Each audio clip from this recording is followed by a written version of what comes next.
I wrote this poem during my MFA in a graduate workshop. We had been given a prompt to write an elegy.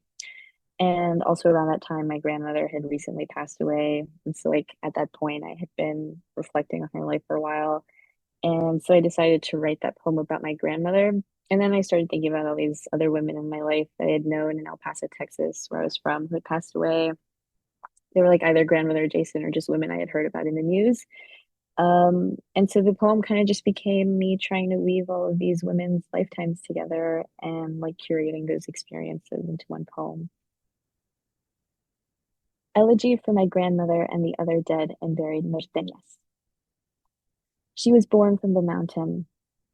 No, she was born into my little bird arms, born from my pescuezo, and I hers. When it snowed in the desert, she would mix clean ice from the top of a car with milk sugar, stir in the canelo. We drank the snow in big gulps. Such was our longing for that rare gift, for a cold, sweet thing. She never let a man hit her twice.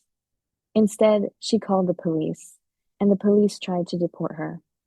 Her husband shot bullets into her house, leaving holes for small birds to nest in.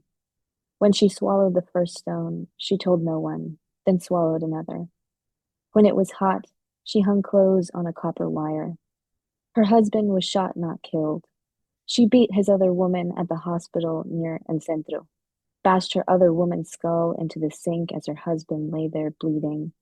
That's the thing about spilled milk, about swallowing. I watched her die. No, she was found dead. They buried her in the mountains. They buried her on Montana Avenue near the Walmart. They buried her like a fallen bird in the creosote tree, which is to say, they didn't bury her at all.